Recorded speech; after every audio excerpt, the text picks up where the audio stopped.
Kuil dalam sambung. Okey, baik. Kemudian dia ada 3 wire.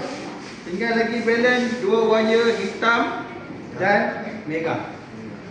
Okey, merah kita tengok kat sini dia mesti sambung dengan merah tak ada apa? Kapasitor kan?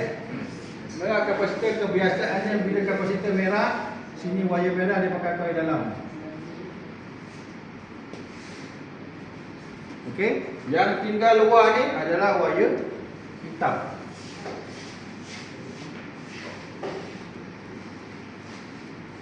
Okey, dah dapat gambaran kat situ.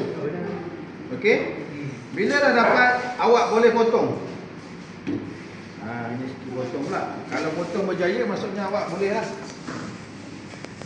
Kita boleh potong ni sini. Dah keput.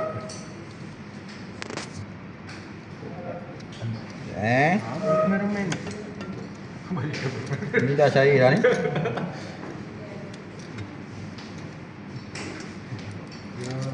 Okey, kita keluarkan dia macam ni. Kalau tak awak pening.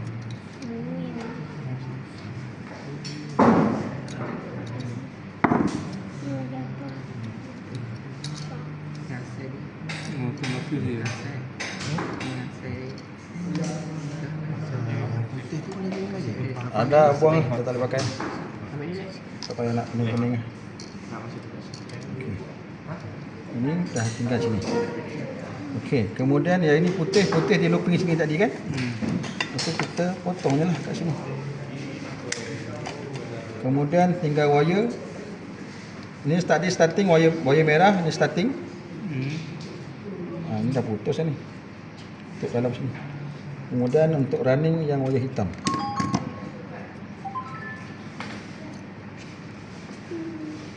Okey. Yang ini skru mana, screwdriver? Oh, putih terbakar. Okey. Ini kita buka lah.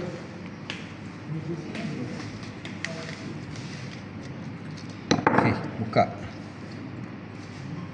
Kita cantum lagi tak? Okey. Dapat?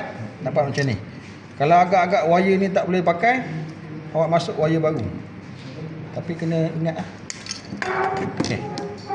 Jadinya kalau awak tengok yang macam saya lukis tadi, ini coil dalam, ini coil luar. Okey. Jadi awak kena ukur. Ini nak ukur, awak sana dekat sana pisau, awak kikis dulu ni bagi nampak putih. Coil dalam ada 2. Ini coil dalam. Coil dalam dia ada 2, coil luar ada 2. Sekejap saya ambil pisau. Kipas Panasonic tadi, mana-mana coil kipas dia memang akan ada macam ni. Ada 2 coil dalam, 2 coil luar. Okey, dia akan ada dalam ni dia akan ada keluar 2. Luar pun dia akan ada keluar 2. Ini panggil coil dalam, coil starting, start, ini coil running. 3. Ini dia cantum. Okey, untuk kipas KDK dia keluarkan 3 wire. Asalnya 4 wire. Awak boleh je nak sambung dekat luar.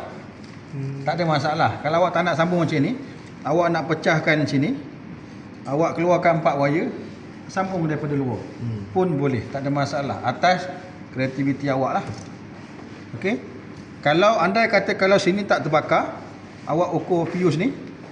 Kalau fuse ni tak putus, ataupun fuse ni putus, awak boleh potong sini, awak boleh sambung je dekat tempat tu, buang ni, sambung kat tempat dia punya kaki dia lah. Sambung direct situ je, dah settle masalah awak.